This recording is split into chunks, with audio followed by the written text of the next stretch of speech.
코로나19 확산 사태를 해결하기 위해 대구 경북 지역에 대한 최대한의 봉쇄 조치와 추경의 신속 편성 등을 추진하게 되는데 홍익표 수석 대변인이 이렇게 하겠습니다. 봉쇄 조치 의미에 대해서 정부 측에서 고민하고 있는데 이동 등의 부분에 대해 일정 정도 행정력을 활용하는 것을 검토 중이다. 국무회의에서 자세한 내용이 의결되면 정부가 발표할 것이라고 그렇게 설명했는데 이 봉쇄라는 것이 일종의 이 방역 단계의 의미라고 합니다. 네. 뭐 여러 가지 대구 또 경북에 대한 완전한 뭐 봉쇄, 뭐 군사적인 이런 의미가 아니고 봉쇄라는 것은 최대한 이쪽에서의 감염이 더 확산되지 않도록 하는 의미인데 예. 사실 표현 때문에라도 이 대구 경북의 시민 도민분들은 조금 오해할 소지는 있어 보입니다. 그럼 뭐 최고의 허리케인 라디오. 무거운 녀석들 가벼운 뉴스는 가라. 무게 있는 뉴스만 골라서 서빙해드려요. 무거운 녀석들! 무게 있는 뉴스 전해줄 무거운 녀석 두 분 나왔습니다. 뚱커벨 인사이트계 배종찬 소장 어서 오세요. 안녕하십니까? 뚱블리 정상훈 기자 어서 오세요. 네, 안녕하십니까? 뚱커벨 오늘 머플러가 바뀌었네요. 회색이었었는데 네. 검정색으로. 심각 단계로 올라오면서 방역과 소독에 각별히 신경 쓰고 있습니다. 아 그래서요. 네. 아 이제 알았네. 머플러가 저는 하나밖에 없었는 줄 알았는데 마스크는 항상 휴대를 하고 다닙니다. 머플러는 네. 두 개가 있다는 걸 오늘 알았어요. 네. 2개 이상입니다. 두 개 이상 있습니까? 네. 네. 자, 청취자 여러분 코너 끝에 방송만 잘 듣고 계시면 금세 맞힐 수 있는 무게 있는 퀴즈 드릴 거예요. 지금부터 무거운 두 분이 전해줄 귀 기울여 잘 들어보시기 바랍니다. 자, 코로나19 확진자 현황부터 보자고요. 코로나19 확진 환자가 밤사이 60명 추가 확인됐습니다. 모두 893명으로 늘어났는데요. 예. 중앙방역대책본부에 따르면 추가 확진 60명 가운데 49명이 대구와 경북 지역에서 발생했습니다. 그게 경북 지역에서 발생한 33명 가운데 청송교도소 20대 교도관도 포함되어 있어 교정당국이 비상에 걸려 있다고 합니다. 아, 그래요? 네, 이 밖에도 교도관이 확진자가 됐다고요? 네, 이 밖에도 경기 5명, 서울 2명 등 수도권에서 7명이 추가됐고 부산에서 3명, 경남에서 1명의 확진 환자가 나왔는데요. 이 방역 당국은 감염 경로가 확인되지 않은 신규 확진 환자들에 대한 역학 조사를 벌이고 있습니다. 네, 상황이 뭐 시간마다 이렇게 바뀌니까 네. 조금만 이렇게 기사를 안 들여다보고 있으면 또 그런 일이 또 있었네 자꾸 그렇게 돼요 요새. 네. 네. 왜 이럴까 생각하실 수도 있겠는데 감염 전문가들도 이야기를 하고 있고 또 2011년에 이 개봉이 됐던 영화 콘테이전에 보면 재생수라는 게 나오거든요. 아무튼 검사하고 있는 숫자가 많다 보니까 여기서 확진자 숫자가 또 늘어나고 있는 것일 수도 있겠습니다. 지금 유증상자가 아까 정영 질본본부장 얘기 보면 유증상자 네, 지금 전수조사 중이잖아요. 증상이 네네. 있는 사람 13,000여 명이라는 거 아닙니까? 네, 그렇습니다. 현재 유증상자가. 네, 그래서 조사 중에 있고 그리고 또 몇천 명 정도가 지금 뭐 음성으로 나타나서 네. 또 이제 그 풀어난 분들도 있고 계속 뭐 그렇습니다. 네. 14분은 현재 또 산소 치료 또 중증을 보이고 네. 있다는 거고요. 그리고 또 아까 허대에서도 말씀드렸는데 서울 강동구의 명성교회 정상 기자 여기도 네. 확진자가 나왔어요. 목사님이. 아, 네. 그 명성교회 부목사와 그 이 교역자 집에 일시적으로 머무른 이 지인의 자녀가 확진 판정을 받았는데 이 부목사는 사실 이전부터 좀 우려가 됐던 사람이긴 했었습니다. 네. 이 부목사가 신도 5명과 함께 지난 14일에 이 경북 청도의 이 대남병원 장례식장에서 열린 이 교인 가족 장례식에 참여를 하고 올라왔기 때문인데요. 저 신천지하고는 상관이 없고요. 네네, 그냥 일반 그 교회 다니는. 그 청도 대남병원에 문상을 갔다 왔다는 거죠. 그렇습니다. 이 신도의 문상을 갔다 왔는데 그래서 이제 대남병원에서 지금 감염이 됐을 가능성이 높은 상황이고요. 예. 그리고 이 부목사가 이후에 이 청도 등 경북 지역에서 코로나19가 광범위하게 발생을 하자 스스로 보건소를 찾았고 그 보건소 요청에 따라 자가격리 중이었습니다. 네. 그래서 21일 이후에는 괜찮은데 이제 다만 청도에 갔다 온 이후인 16일에 그 일부 예배에 참석을 한 것으로 좀 알려져 있어요. 네. 그래서 이 같은 시간대 예배에 참석한 신자들 사이에서 지금 코로나19 확진 환자가 발생할 가능성이 있습니다. 그래서 지금 며칠 날 그걸 설교를 했다고요? 16일 날? 네, 14일 날 장례식장에 갔다 왔고 토요일이죠. 네. 그리고 16일 일요일 날 예배를 참석을 했다라는 네. 거예요. 이번 일요일이 아니고 지난주 일요일이네요. 예, 그렇습니다. 그리고 21일에 청도쯤에서 이제 굉장히 확진 환자가 많이 발생을 하니까 스스로 이제 자가격리에 들어갔던 것이죠. 21일이면 이제 지난주 금요일인 거고요. 네, 그렇습니다. 그런데 이 명성교회가 서울에서 손꼽히는 또 대형 교회다 보니까 유명한 교회잖아요. 뉴스에도 많이 나오고. 네, 16일 예배를 본 사람이 한 2천여 명 된다라는 거죠. 그래서 지금 뭐 그렇게 지금 점점 파악을 하고 있는데 그래서 일단 이 명성교회에서도 당장 이 교회 시설을 폐쇄를 하고요. 또 다음 달에 그 1일에 열리죠. 이 주일 예배도 취소하기로 했습니다. 예. 그리고 이 교회 자체적으로 이제 태스크포스를 꾸려가지고 이 확진자 2명의 접촉 동선을 확인하고 이 교회 전체 교역자들에게 전원 이 코로나 검사를 또 받도록 했습니다. 지금 마침 한 청취자께서요. 이런 문자를 보내주셨어요. 강동구 거주자입니다. 애들을 학원을 안 보냈어요. 유유. 그러니까 박수희 작가가 지금 이 청취자분하고 통화를 해서 문자를 올려놨는데 박수희 작가가 이 사연이 이렇다는 거예요. 명성교회를 걸어서 15분 거리에 살고 있는데 불안해서 애들 학원을 안 보냈다는 겁니다.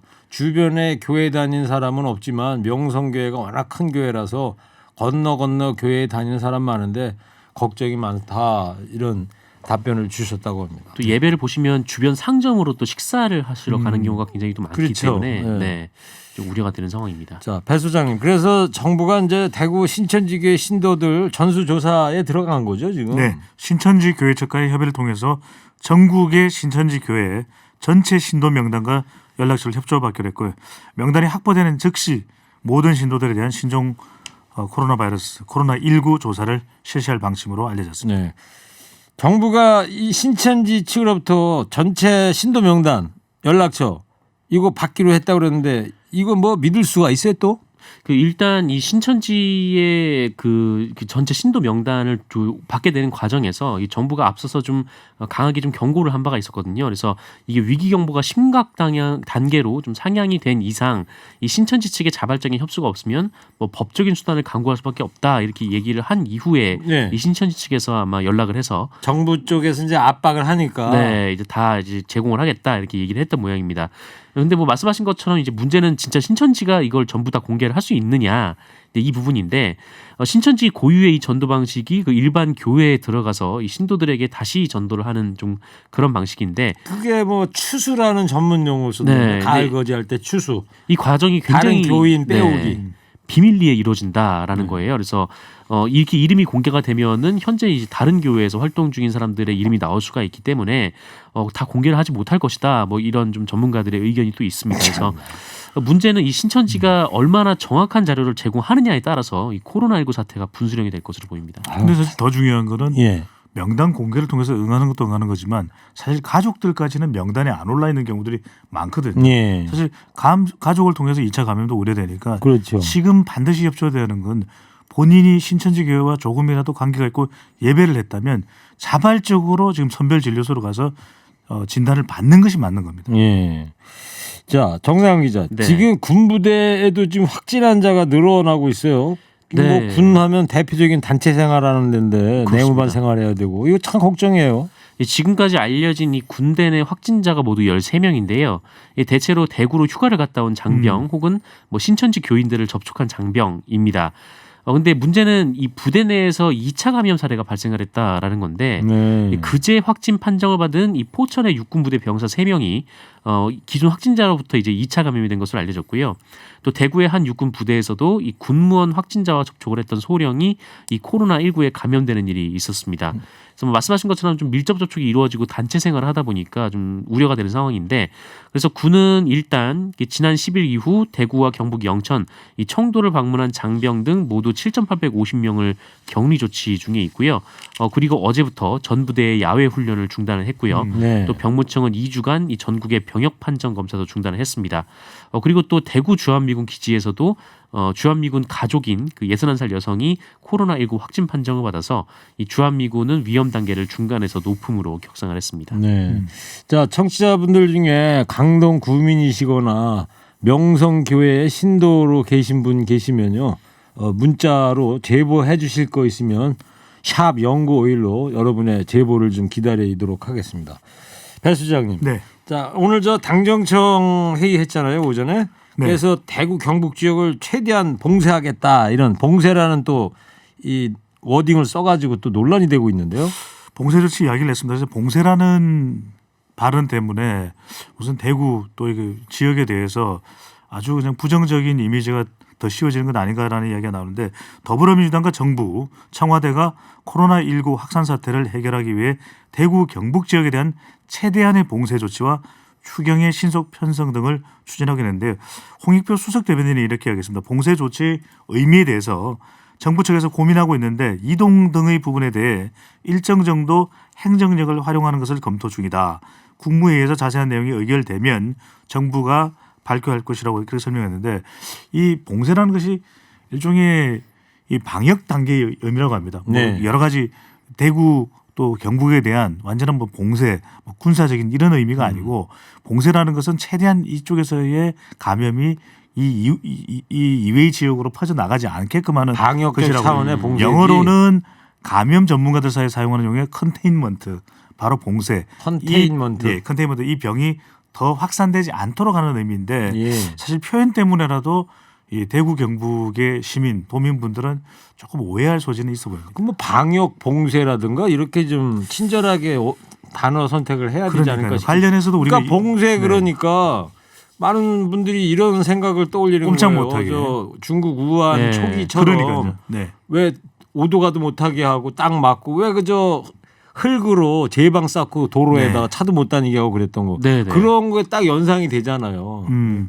이 정부 당국에서도 좀 언어 선택에 이런 민감한 때 좀 조심스럽게 좀 썼으면 하고요. 추가 설명이나 이것의 의미를 좀 더 많이 부여해서 전달하면 좋을 텐데 그냥 단어 봉쇄를 이야기하기 때문에 네. 더 그런 이미지로 이해가 되고 있는 것으로 보입니다. 그래요.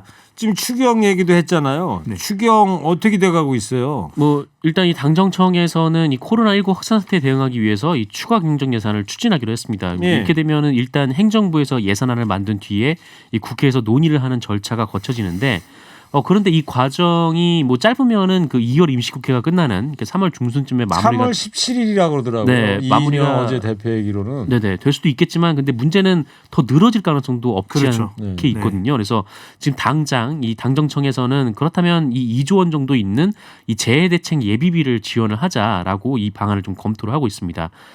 그래서 이 이해찬 대표가 이 추경안 처리가 지연될 것에 대비해서 이 긴급 재정경제 명령권, 그러니까 줄여서 이제 긴급 재정 명령, 네 이런 긴급 재정 명령. 네 이거를 발동해야 할 필요성이 있다라고 이거 지적을 밑줄 쳐야 했는데 됩니까? 긴급 재정 별 명령. 한 10개 달아야 될 것 네, 같습니다. 별 10개 매우 달아야 중요합니다. 됩니다. 지금 네. 이 시점에. 별 10개 말씀드린 됩니다. 이 긴급 재정 명령, 이 긴급 재정 명령은 이 천재지변 그리고 중대한 재정 경제상 위기에서 국회 소집을 기다릴 여유가 없을 때 이 대통령이 내릴 수 있는 명령으로 이 명령을 발한 뒤에 대통령은 이를 국회에 보고하고 승인을 얻어야 하는 그러니까 선 조치 후 보고 네. 네, 이런 시스템입니다. 그래요. 지금 강동 구민이나 명성계 신도분들 중에 제보 좀 부탁한다 말씀드렸는데 제보 보내주고 계십니다. 강동구에 거주하고 있습니다. 명성교회 폐쇄라는데 그쪽에 쓰레기 분리 수거하시는 분들은 계속 일을 하고 있습니다. 우려가 됩니다. 예, 명성교회 근처에서 이 쓰레기 분리 수거하시는 분들 좀 우려스럽다 이런 문자를 주셨고요. 강동구에 거주하는 택시기사인데요. 지금 강동구 거리에 왕래하는 사람은 별로 없습니다.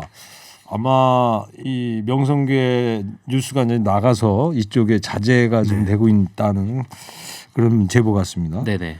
자 그리고 정강훈 목사죠. 네. 이 길거리에서 집회하면 병도 낫는다고 했던 이 정강훈 목사 구속됐어요? 구속됐습니다. 혐의가 뭐예요? 광화문 집회 예배에서 특정 정당에 대한 지지를 호소했다고 해서 공직선거법 위반입니다. 공직선거법 위반. 네. 그럼 뭐 집회에 대한 문제도 계속해서 지적이 되어 왔는데 저것도 있더라고요. 그거 보니까 도주의 우려가 있다는 거. 네. 그게 이제 구속이 되는 사유 중에 하나인데 예. 횡령 또 사문서 위조, 예. 배임 수재 등 10여 가지 혐의가 추가돼서 일단 구속이 되어 있는 상태입니다. 자, 이 병 앓던 병을 나으려면 어딜 가야 돼요? 광화문을 가야 돼요. 경찰서를 가야 돼요. 병원을 가야 돼요. 병원을 가야죠. 당연히 병원을 가야 되는 거겠죠. 네. 네. 선별 진료소를 걸쳐서 가야 됩니다. 저는 이 정강훈 목사가 이 야외에서 집회하면은 코로나도 안 걸린다는 둥, 또 앓던 병도 낫는다는 둥 이런 얘기 듣다가 진나라 말기에 그 환관 조고 있죠. 네. 지록이마 그 사람 생각이 나더라고요. 환관 조고. 네. 사슴을 가리켜 말이라고 해요. 그렇죠. 예.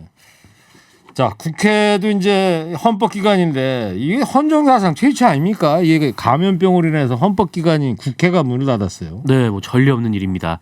국회가 이 지난주에 그 의원회관에서 열린 토론회가 있었는데 이때 토론회에 이 코로나19 확진자가 참석한 것으로 이제 확인이 돼서 네. 긴급 방역 작업을 실시를 하고 현재- 내일까지 한다는 거죠? 네 내일. 맞습니다. 내일 열리기로 했는데 이 코로나 확진자는 하윤수 한국교총 회장이고요. 지난주인 19일 이 미래통합당 의원이 주최하는 토론회에 참석을 한 바가 있습니다. 예. 아 지금 제가 또 한간 조고 그런 얘기했더니 이 70 형님이 또 긴급 문자를 19야 이 상황에서 훈장질이냐? 에휴 답답하구나. 나 70 형님이야. 아니 근데 지록 미만은 시의적절했습니다. 네. 명심하겠습니다. 자 황교안 대표 또 심재철 원내대표 코로나19 검사 받았잖아요. 그러니까 이게 정치 심재철 원내대표는 아까 보니까 음성으로 나왔다 예, 그랬고 황교안 대표도 마찬가지고 음성 판정이 내려져서 정상적인 활동에 들어갔는데 이게 국회뿐만 아니라 앞으로 어떤 공공기관일지라도 지금도 또 그런 경우도 있죠. 이게 감염 우려가 분명히 있기 때문에 철저히 좀 개인 위생을 해줘야 되고 많은 사람들이 모인 장소에는 최대한 가지 않도록 해야 될 것 같습니다. 네. 자 국회에서 코로나19 관련 법도 논의를 해야 할 때인데 이거 네. 언제 재개합니까? 일단 아까 말씀하신 대로 국회문이 열리는 것은 내일 오전 9시인데요. 그래서 뭐 관련 의원들이 모두 음성 판정을 받았기 때문에 뭐 곧 국회 정상화가 이뤄질 수는 있을 것으로 보입니다. 그래서 네. 이 민주당에서는 어제 이제 심재철 원내대표가 이 병원으로 진료를 받으러 갔을 때 이 상황을 보고, 그러니까 심재철 원내대표의 상황을 보고 이제 다시 이제 국회 일정을 이제 논의를 하겠다라고 했기 때문에 곧 원내 교섭단체들이 협상에 들어갈 것으로 예상이 되고 있습니다. 그래요. 네. 뭐 일단 저 소독이나 끝나야지 뭐 국회가 열리든 말든 할 거 아니에요? 네, 공간 이제 자체가 오늘까지 방역이 되죠? 내일 네, 오전 네. 9시까지 오늘까지 방역한다고. 방역이 예. 되죠. 하여튼 정부에서는 향후 일주일이 최대 고비다 이렇게 하고 있으니까 자, 한마음 한뜻으로 위기를 좀 극복해야 될 것 같습니다. 자, 이제 방송만 잘 듣고 계셨으면 금세 맞힐 수 있는 무게 있는 퀴즈 내드립니다. 코로나19 대응을 위해 당정청이 빠른 시일 내에 추경을 편성하고 국회 정상 운영이 어려울 때는 이것도 검토하기로 했습니다. 천재지변 또는 중대한 재정 위기에서 국회 소집을 기다릴 여유가 없을 때 대통령이 발동할 수 있는 명령, 이게 뭘까요? 뚱커벨 힌트 주세요. 네, 문제의 답이 있습니다. 국회 소집을 기다릴 여유가 없을 때 긴급이죠. 대통령이 발동할 수 있는 건 명령이죠. 자, 문제에 보면 중대한 위기? 무슨 위기인가요, 정상 기자? 중대한. 자꾸 답을 저한테 말씀하시러 가시면 네. 긴급 다음에 이게 들어야 돼요. 긴급 다음에 중대한 뭐? 됐어요. 네. 네. 이재정 그다음 국회의원에게 아예 물어보시죠. 답을 명령입니다. 알려주세요. 답을. 그다음 명령입니다. 네. 네. 별이 몇 개? 10개. 예. 자, 무게 있는 뉴스들 네. 무거운 녀석들이 전해드렸습니다. 그 힌트 좀 더 드릴까요? 배 소장님, 네. 긴급하고요. 네. 이재정 대변인 생각하고 이름. 네. 명령이에요. 대통령. 긴급. 네. 자, 인사이트K 배정찬 소장, 정상근 기자였습니다. 두 분 감사합니다. 무거운 녀석들! 일부 행기의 이야기를 더 듣고 싶다면